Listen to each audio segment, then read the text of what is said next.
හයවෙනි පැතොලොජි එක තමයි බීටා සෙල්ස් අක්මාවේ තියෙන ඉන්සුලින් හදන සෛල තියෙන්නේ. ඒ සෛලවලක් තියෙනවා ඉන්සුලින් රෙසිස්ටන්ස් කියලා එකක්. ඒක මේ ටික එකපාරට තේරෙන්නේ නැහැ. ඒ කියන්නේ අපේ ඉන්සුලින් මට්ටම වැඩි වෙච්ච ගමන්ම ඉන්සුලින් නිපදවන සෛල තියෙනවා. ඒ බීටා සෙල් එක ඒ සෛලෙත් ඉන්සුලින් වලට රිසෙප්ටර්ස් තියෙනවා. ඒතර ඒ ඉන්සුලින් මට්ටම යම්කිසි මට්ටමකට වඩා වැඩි වුණාම මේ සෛලේ මගින් ඉන්සුලින් හදන එක අඩු කරනවා. ඒ ඉන්සුලින් රිසෙප්ටර්ස් තියෙනවා පිට. ඒතර ඒ ඉන්සුලින් රිසෙප්ටර්ස් හරියට වැඩ කරන්නේ නැති වෙනවා දියවැඩියා රෝගීන්ගේ. එතකොට එකක් තමයි ඉන්සුලින් ප්‍රොඩක්ෂන් එක අඩු වෙනවා. ප්‍රධාන වශයෙන් ෂුගර් වැඩි වුණාට ඒ අවශ්‍ය ප්‍රමාණයට ඉන්සුලින් නිපදවන එක නැති වෙනවා. ඒතර ඒ පැන්ක්‍රියස් එකේ තියෙන ඉන්සුලින් රෙසිස්ටන්ස් කියන එක තව පැතොලොජි එක. දියවැඩියා රෝගීන්ගේ මුත්‍රා එක්ක සීනි යනවා කියන. ඒ වෙන්නේ සීනි ගොඩාක් වැඩි. අර ආපහු උරා ගන්න කැපැසිටි එකටත් වඩා සීනි වැඩි. ඊටු ටික මුත්‍රා එක පිට වෙනවා. එහෙන් පිට වෙනවා දියවැඩියා රෝගී. ඒකෙන් සමහර ඉස්සර කාලේ එහෙම ඒකෙන් තමයි හොයාගත්තේ. දියවැඩියා කියන නම ආවෙත් ඒකෙන්. දැන් ඇත්තටම සීනි පිට වෙන එක හොඳයිනේ. ලේවල් සීනි අඩු වෙනවනේ ඒකෙන්. ඔව්. දැන් ලේවල් තියෙන සීනි ටික ඊට පස්සේ පොඩ්ඩක් හරි මුත්‍රා එක පිට වෙලා අයින් වෙන එක හොඳයිනේ. මොකද දියවැඩියා රෝගීන්ගේ වෙන්නේ?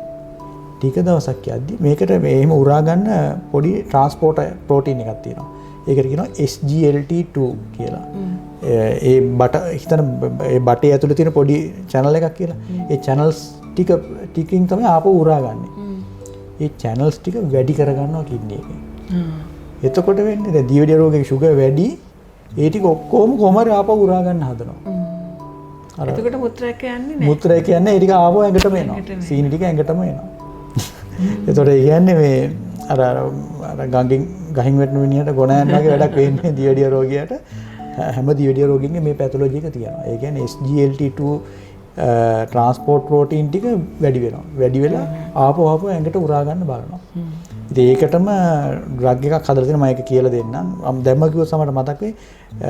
ඔය එම්පාග්ලිපොසින්, ඩාපාග්ලිපොසින් ඒ වගේ ග්ලිපොසින් කියලා නම් වලින් තියෙන ටැබ්ලට්ස් වගේක් තියෙනවා. ඒ වලින් කරන්නේ මේ ට්‍රාන්ස්පෝර්ට් ඒ අර ආපහු උරා ගන්න ට්‍රාන්ස්පෝර්ට් එක બ્લોක් කරනවා.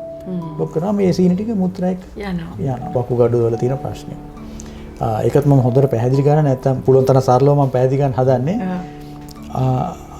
දැන් අපේ කිඩ්නිස් දෙක කියන්නේ ඇත්තටම ආන්ටි ඉතාමත් හිතා ගන්න බැරි තරම් මේ පුදුම ඕගන් එකක්. ඒ කියන්නේ මේකෙන් අපේ ඔක්කොම අපේ ලේ ටික පෙරනවා.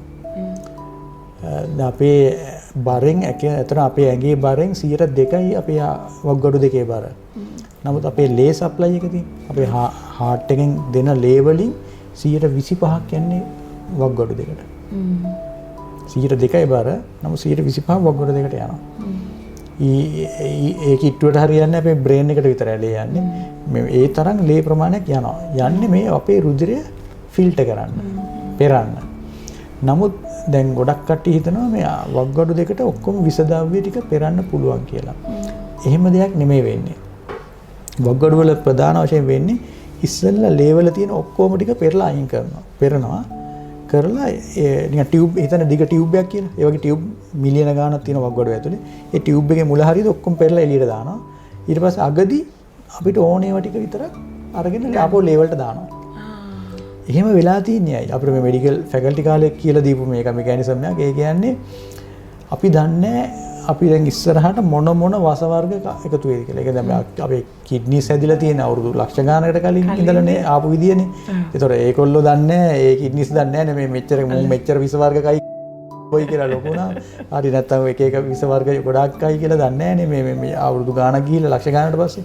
ඒතකොට ඒකොල්ලෝ හදපු මෙකැනිසම් එක අපේ පරිණාමයෙන්ම හැදිච්ච මෙකැනිසම් එක තමයි ඔක්කොම ටික ඉස්සෙල්ලා පෙරලා අයින් කරලා ඕන ටික විතරක් ආපහු ගන්නවා. එතකොට අර විසද්‍රව්‍ය ටික ඔක්කොම අහක දාන්න පුළුවන්. නැත්තම් ඕන විස තෝරලා අයින් කරන්න ගියොත් දන්නේ නැහැ මොකද්ද වෙන්නේ කියලා. ඒ වගේ බ්‍රිලියන්ට් මෙකැනිසම් එකක් තියෙනවා. හොඳ දක්ෂ මෙකැනිසම් එකක් තියෙනවා වකුගඩු වල. අපි ඔක්කොම ටික ඉස්සෙල්ලා පෙරලා ඕන ටික විතරක් උරා ගන්නවා. එතකොට මුලින්ම අපේ සීනි ටිකත් ලේවල තියෙන සීනි ටිකත් පෙරනවා. ඒ ටික ඔක්කොම ආපහු උරා ගන්නවා. සාමාන්‍ය පුද්ගලෙක් ඔක්කොම උරා ගන්නවා. මොන දෙයක් කිව්වා GIP GLP-1 කියලා ඉන්ක්‍රෙටිනෝම. ඒ වල එක ඇක්ෂන් එකක් තමයි ඔළුවට පණිවිඩය දෙනවා. දැන් කෑව ඇති කියන ඇක්ෂන් එක දෙන එක. ඒකෙන් අපි කන ප්‍රමාණය ටිකක් කන එක නවතිනවා. කන එක අඩු වෙනවා. ඊට අමතරව තව හෝමෝන් ගණනාවක් තියෙනවා. මේ අපේ ඇපිටයිට් එක ස්ටිම් සප්‍රෙස් කරන. ඒ කියන්නේ අපේ ආහාර ගන්න තියෙන ආසාව කන්න පටන් ගත්තන් පස්සේ කාම නවත්තන්න නැතුම කන්න තියෙන ආසාව අඩු කරන හෝමෝන ගන්නවක් තියෙනවා. ඔක්කොම 8ක් තියෙනවා. මම 8 නම් කියන්නේ නැහැ. 8ක් තියෙනවා. එතකොට එකක් තමයි ඇත්තටම මේ ගා ප්‍රසිද්ධ එකක් තමයි ලෙප්ටින් කියන හෝමෝනේ අපේ ඇපිටයිට් සප්‍රෙස් කරන. ඒ හෝමෝන 8ටම අපේ මොලේ තියෙනවා මේ certain areas අපි hedonic areas කියලා දෙන ඒ areas ටික සහ ඒ අර හෝමෝන වැඩ කරන areas තියෙනවා අපේ hypothalamus කියලා.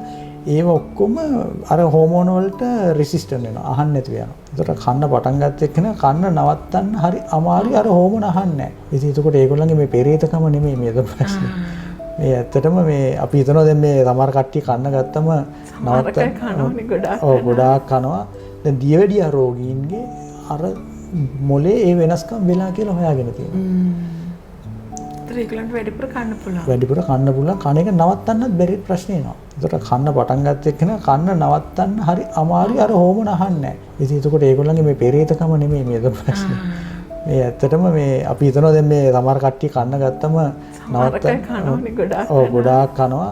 දැන් දියවැඩිය රෝගීන්ගේ අර මොලේ ඒ වෙනස්කම් වෙලා කියලා හොයාගෙන තියෙනවා. ඒගොල්ලන්ට වැඩිපුර කන්න පුළුවන්. වැඩිපුර කන්න පුළුවන්. කන එක නවත්තන්නත් බැරි ප්‍රශ්නේ එනවා. ඒ මොලේ වෙච්ච වෙනස්කම් හින්දා. රයිට්. එතකොට ඒක තමයි ඔය දැන් ඔය ඒක හා සම්බන්ධ ඒ කාරණා ඔක්කොම ටික තමයි 8 වෙනි වෙනස්කම කියලා ගන්න දියවැඩිය රෝගීන්. ඉතින් ඇත්තටම දැන් හිතනාන්ට දැන් අපි සාමාන්‍ය වෛද්‍යවරු ගිහිල්ලා කියන්නේ බෙහෙත් වර්ග දීලා දියවැඩිය රෝගීන් ගොඩක් දෙනෙක් කියනවා දැන් කන්න ඕනේ මෙහෙමයි පොඩ්ඩක් කියලා දීලා ආහාර පාලනය කරන්න ඕනේ කියලා එනං ගිහලා ගෙදර ගිහලා හිතනවා මේ රෝගියා එහෙම කරයි කියලා. මොනවාද ඒ රෝගියා කරන්න උත්සාහ කරත් එයාට against 8 දෙනෙක් ඉන්නවා එයා කරන දේ නවත්තන්න. ඒ ඔක්කොටම against කොම බලපෑම නැතුව තමන්ගේ ආහාර ගන්න ප්‍රමාණය අඩු කරන්න හරිම අමාරුයි. ඒක තමයි වෙන්නේ ගොඩක් දිනෙට right. ඉතින් ඇත්තටම මේ දියවැඩිය හැදෙනවා හැදුනම ටික කාලයක් යද්දිම මේ පැතොලොජිස් 8ම වගේ අපේ ඇඟේ වෙනවා.